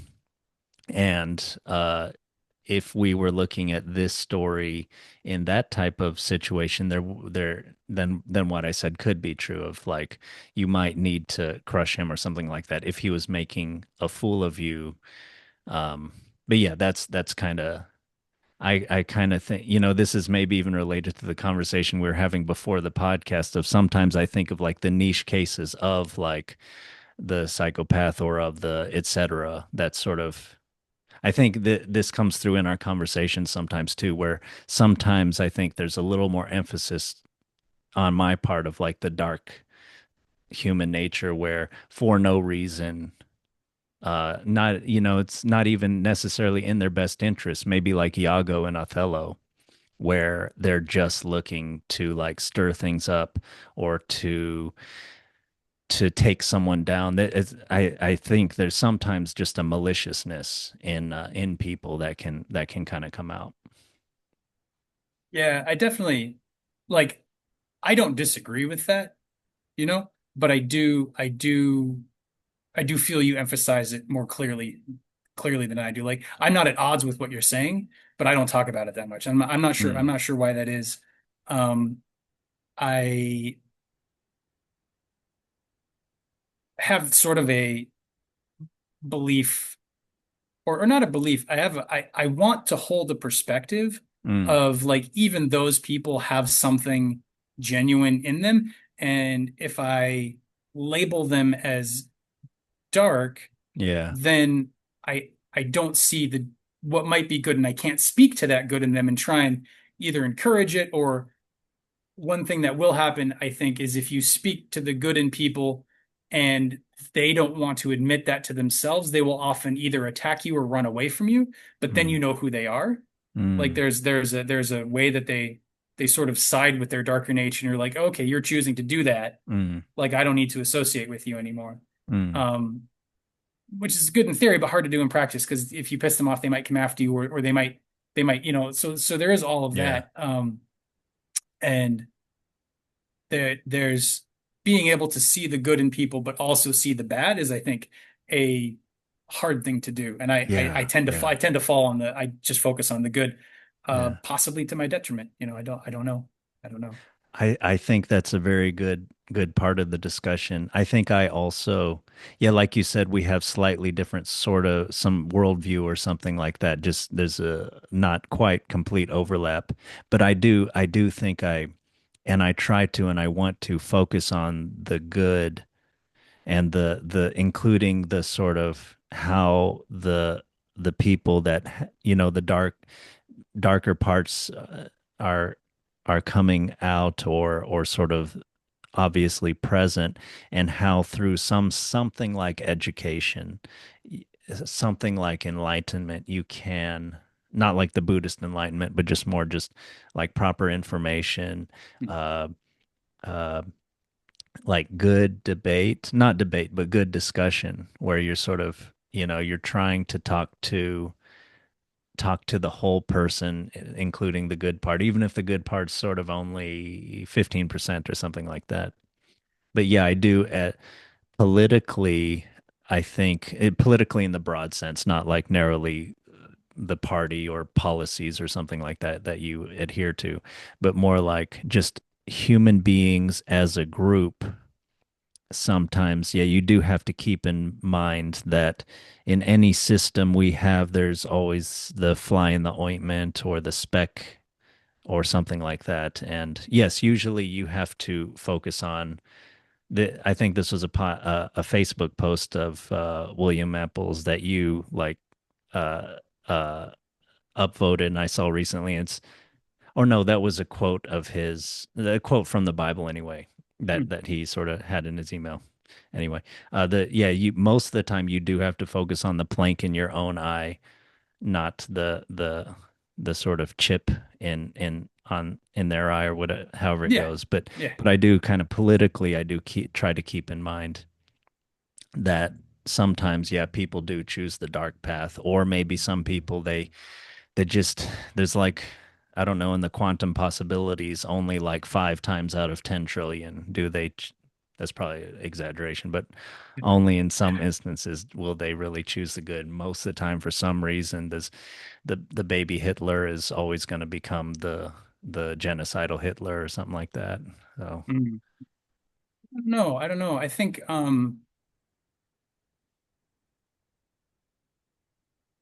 I sort of I've been sitting with my perspective and like where it comes from and how I balance between the two. And I think I come at it from a perspective of, like you're saying, like if I can remove the thing from my own eye, yeah. and the thing that I talk about and the way I be in the world and the sort of vibe that I cultivate around myself is like, Mm. hey, we're all here to do the best we can to get the thing out of our eye, to clear. If you Yeah. if you want to mix your metaphors, like there's some sort of a flow of goodness that can happen.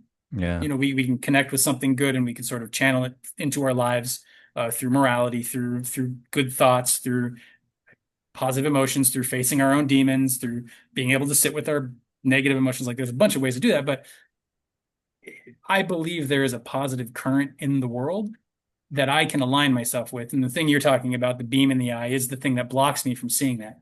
Yeah. So if I work to be aligned with that good force as best as I can and let that force work through me in the world as best as I can, which I'm not very good at, but that's the intention, Yeah. that then my hope is that the people who choose the darker parts, um, they don't want to be around somebody who's trying to do good things. Like it doesn't it like I would welcome them with the interest of, well, talk to me about your darkness. Talk to me about the beam in your eye. Talk to me like, what are you Yeah. working on? What's going on for you? Let's try and help you out.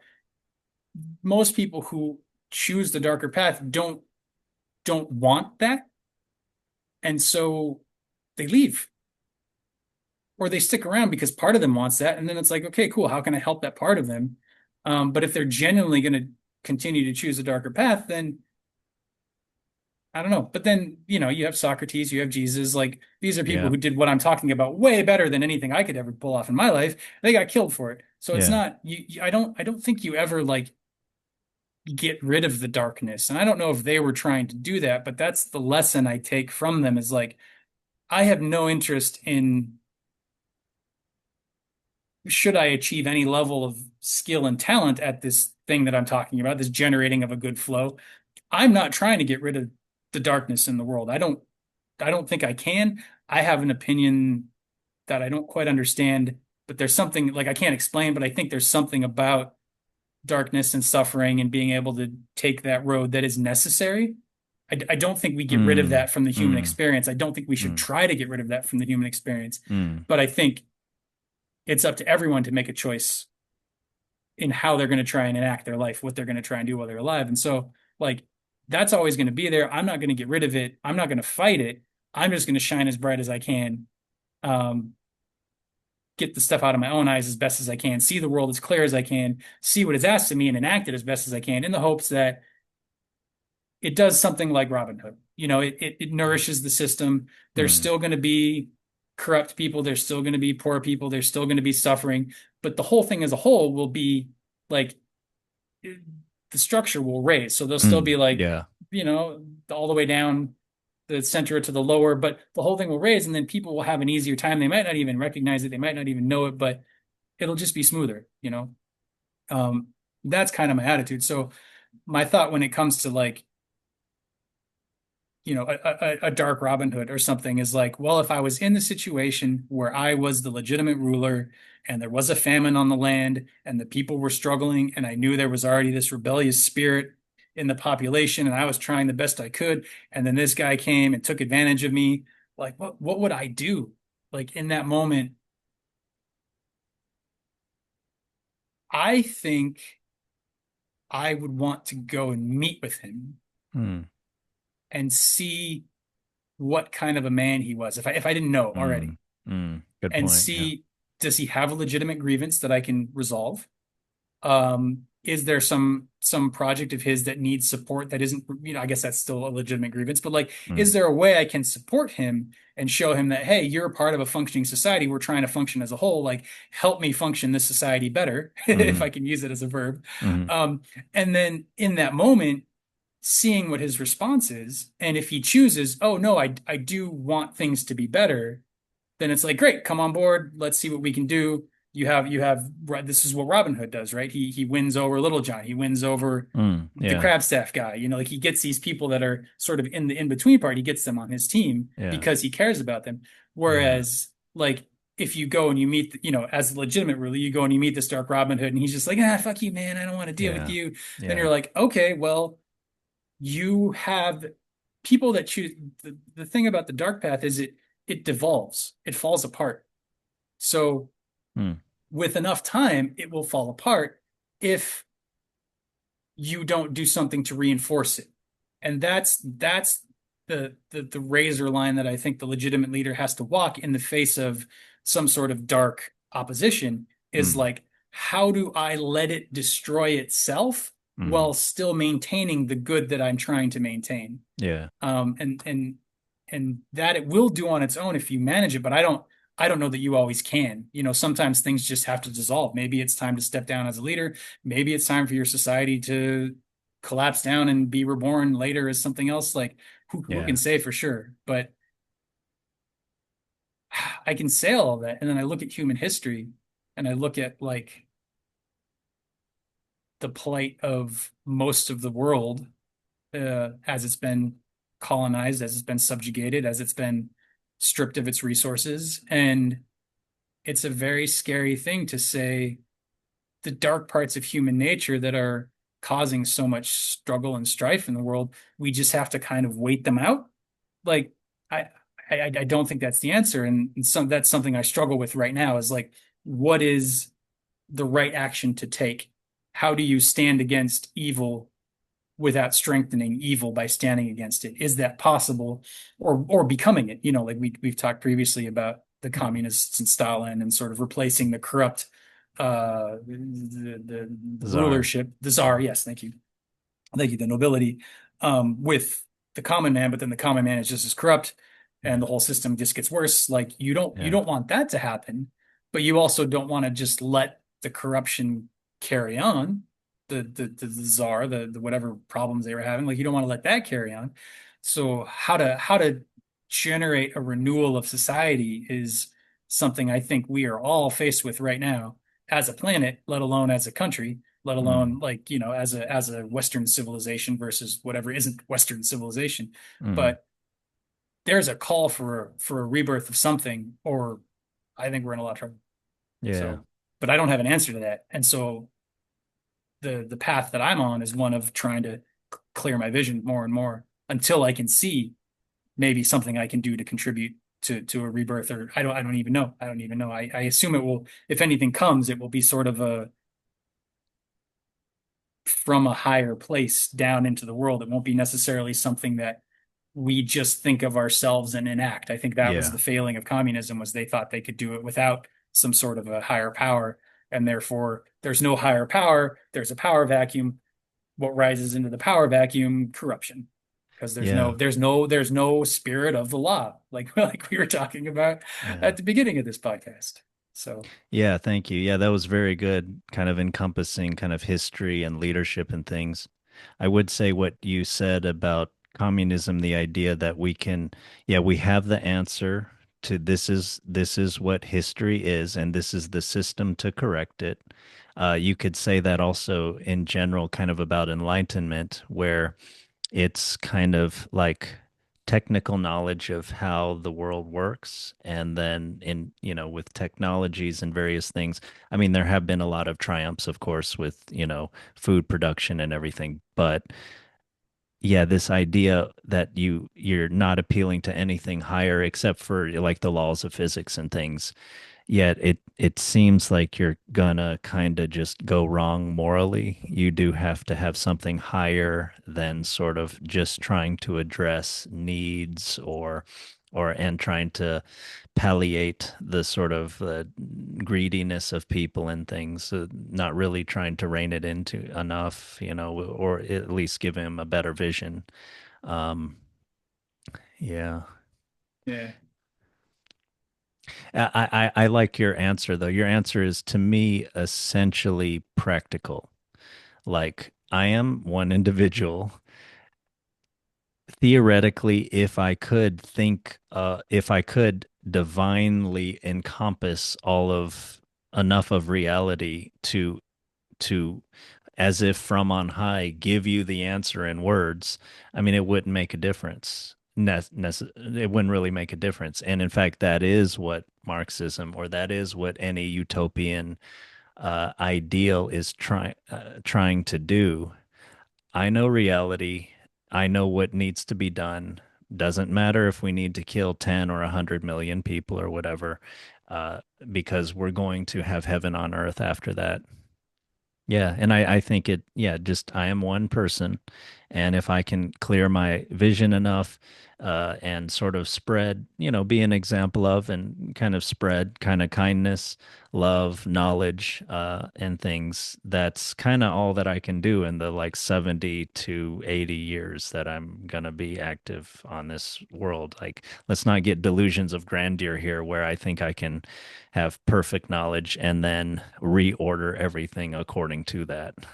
yeah, yeah. And I think for at least speaking for myself, the desire for perfect knowledge and the desire to reorder everything, um, for me, it comes from sort of a mix. There's like two different canisters. Like one is the sort of disastrous situation that we're in, and the understanding of like, yeah, like we need something. It's the way things are going doesn't seem very hopeful, um, as a whole. Like it seems things are falling apart, and if that needs to happen, then what do we do to prepare for that? Um, but then there's also, so it's like big problems need big solutions, but can I provide a big solution? I want to solve the whole problem, but I don't know that I can. And then there's also the, ooh, I want to solve the whole problem, Yeah. that ego level. Yeah. Um, but I think we do need big solutions. And I think the best way to kind of bridge the gap between the two is like, like you're saying, like, I'm one person, I do a little bit of good, I shed light where I can. Um, if something is going, if the big solution is going to come, it's going to come from people doing exactly what you're talking about. And it will be something that is a like a crystallization or a co-arising from everybody's working together, that that greater thing that we need to keep our egos from taking over will manifest itself with enough people calling out for it, with enough people doing the work, shining, trying to be a moral person, trying to genuinely clear their own eyes. And I think that that's the way to solve any of the problems we have right now, is to try and be as good of a person as we can in our lives, and then hopefully that will impact other people. Um, I think of it, maybe alchemically, maybe scientifically, if you have a beaker of water and you put salt in it, like the salt dissolves and the salt dissolves and the salt dissolves, but if you have enough salt, eventually it'll just start crystallizing out of the Hmm. water because it reaches the saturation point. Hmm. And that happens suddenly. And up until that point, you don't see anything. It looks like nothing's happening. Oh, But really? Oh, wow. if you have enough, it'll just sort of crystallize out. So Yeah. that's kind of the metaphor I take for like what I'm trying to do. And if it doesn't work, at least I lived my life well. At least I followed my values and I tried to live a noble, respectable life. And I think, in the very least, I hope I will die with less regrets that way. Yeah, I think there's a lot to be said for that. This sort of, like being a doctor, do no harm sort of thing. I mean, hopefully you can help a lot, but at least don't hurt. And yeah, that Yeah, seems like a good intention. yeah, yeah. I think also what you said about like the scenario I gave where there's let's say there's a good ruler, but there's some kind of thing outside of their control, kind of making life really hard. And then you have some sort of dark Robin Hood that seems to be stirring up the rebellious spirit. I think, yeah, your answer was good in that I need more information. Am I really the good ruler? Is this guy like some kind of malicious character, or is he like a necessary trickster, or etc.? Let's get more information. And in that journey to talk with the Robin Hood, already you're changing things, and you're showing virtue, you're showing courage, you're showing openness, you're showing curiosity. And then, yeah, you can talk to the Robin Hood, and politically being seen doing that, you can also be showing, yeah, all those virtues I just mentioned, and that you're trying to get more information. And yeah, you will maybe, if he's just a totally malicious character, you might take some steam out of his engine, wind out of his sails, whatever metaphor we want to use. And then you can kind of go on. Yeah, you need more information Yeah, first. yeah, and you would have to he would have to be seen in that light for the wind to be taken out of his sails. So it would, Right. Yeah. there you get into like politics and media and Yeah. Yeah, and you the do have to be narrative and all of smart. that. Yeah, Yeah. yeah, And yeah, like Robin Hood with his willing to not pay off the proprietor of the Blue Boar Inn, but yeah, being practical and sort of, no, don't don't think that you can be a leader even of your own life and completely ignore appearances, other people's psychology and things like that. You do have to kind of cater to that a little bit, probably. And the higher you go, the more you'll have to cater to that, and hopefully you just don't lose your soul in the process. yeah, yeah, yeah. Trying to maintain that original inspiration or spark of virtue while out in the world, and not have it be taken or blown out by it. It's definitely, uh, you see that happen a lot. You know.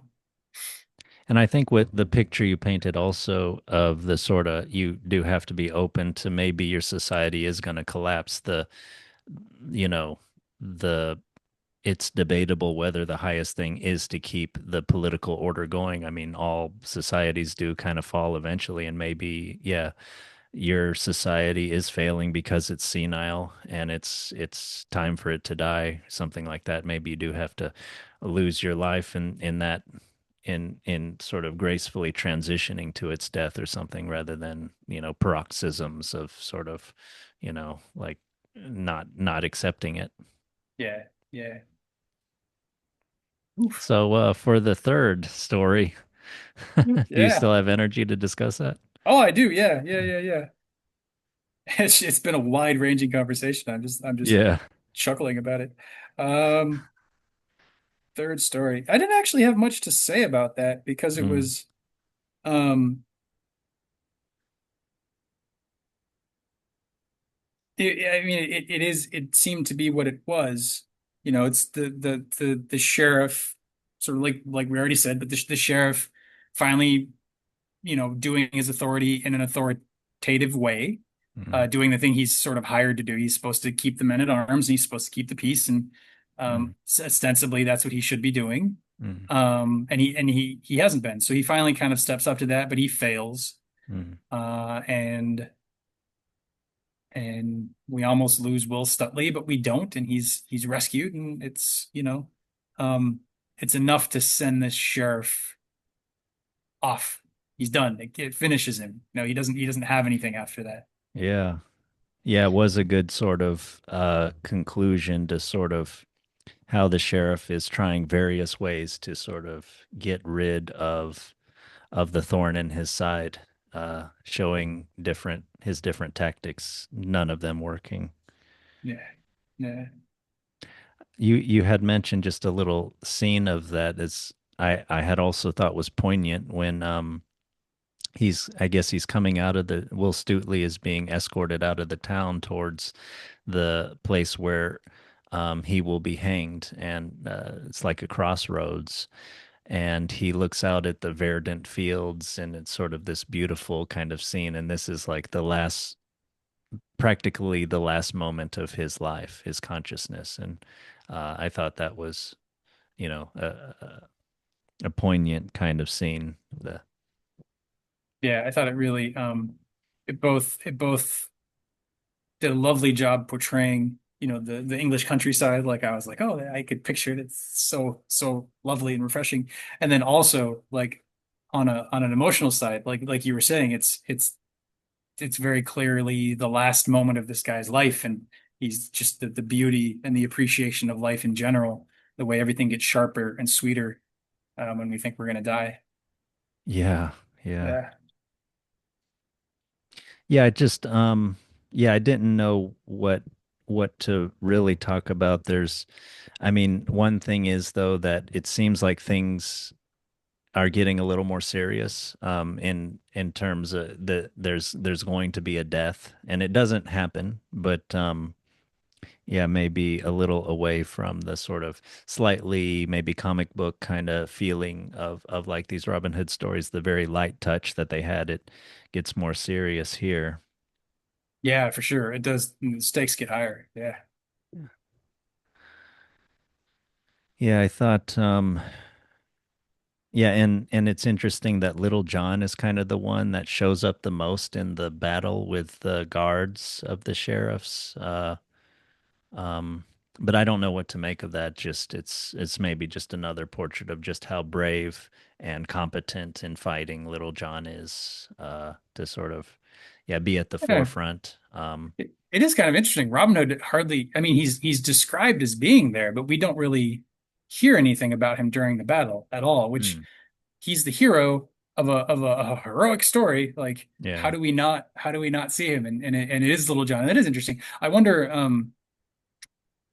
you mentioned something about Little John, working for the sheriff or something, and I saw a couple of chapter headings seem to focus on him. So I'm curious, going forward, if there's like what comes of it, but can't speak to that yet. Yeah. Yeah, that might be part of just, yeah, a refocusing on Little John a little bit as the story arc goes on.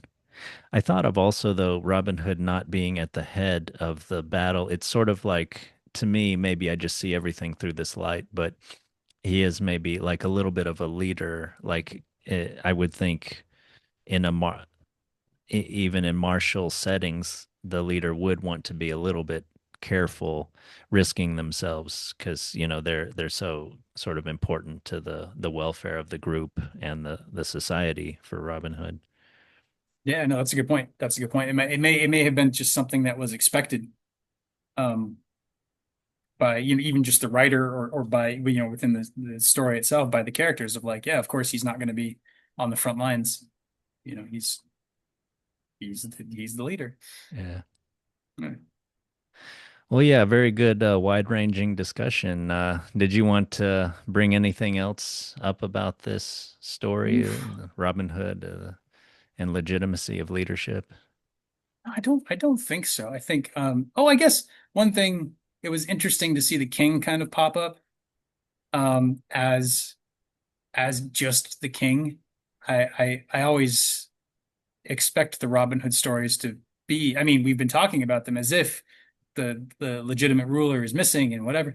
And here the king's presented as the king, and he seems very kingly, and his wife is described as lovely or beautiful, or so they're sort of lauded in this way. Mm, And he just seems like he doesn't want to be involved, which is kind of a step, kind of a bad thing for a leader to be. But then also I think he's in his rights to say, no, you're supposed to be handling this. This is your yeah, area of authority. I'm not, I'm you're doing that for me. So I'm not going to come in and, like, yeah, so he seems to kind of do the right thing there. So it is kind of interesting to see the king of the land not portrayed in an ill light, despite the fact that we're still waiting for, Richard the Lionheart to come back and kind of set everything right.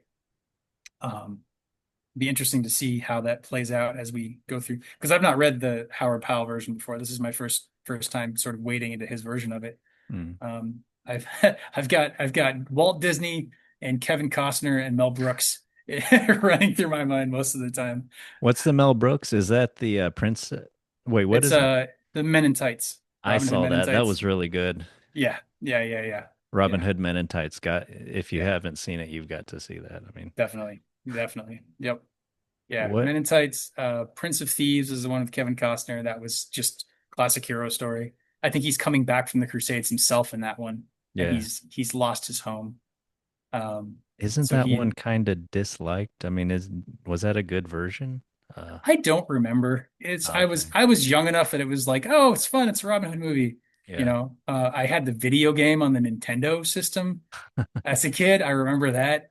It was a pretty fun game, despite being, a franchise. Usually the franchise games are pretty bad. Oh, really? Um, Yeah. Oh, yeah.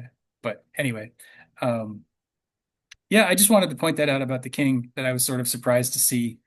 It wasn't painted as an entirely bad wasteland. It's just sort of within Nottingham and within Sherwood that sort of seems to have fallen apart. The social order seems to have fallen apart. yeah, right. Yeah, he goes into London town and it's not obviously like a Babylon. It's not this decadent, villainous king or anything. Yeah, Yeah. yeah, But maybe more on that later or something like that. yeah, Maybe there's some more subtle things, but yeah, just delegating power to this guy who obviously has power, with all the men he has at his disposal, well equipped. I mean, yeah, that would be something that a normal ruler would do. yeah, yeah. And I think sheriff is technically a low level, um nobility. I think it was, like kings, and then like princes and dukes and counts, and then like sheriffs, like way down at the bottom. So he's sort of just this low level, middle management kind of guy, which he very much acts very middle management. Yeah. Yeah. Yeah, he was not someone who rose through competency or something through the ranks of the company, if we're using that kind of Yeah, analogy. yeah, yeah, Okay, so yeah, we'll maybe next time we'll maybe go to like we're talking about maybe going back to maybe a folk tale like either Grimm's Brothers or Von Schoenworth, and then maybe returning to Robin Hood after that and kind of continuing on through the Howard Pyle version until we kind of get to the end. And yeah. Mix it up a little bit. I think if we go all Robin Hood all the time, I might get a little bored of it. So, yeah, and that they might as well. Yeah. Yeah. Sounds Yeah. great. Yeah. Okay. I'll talk to you soon, Ian. Sounds good.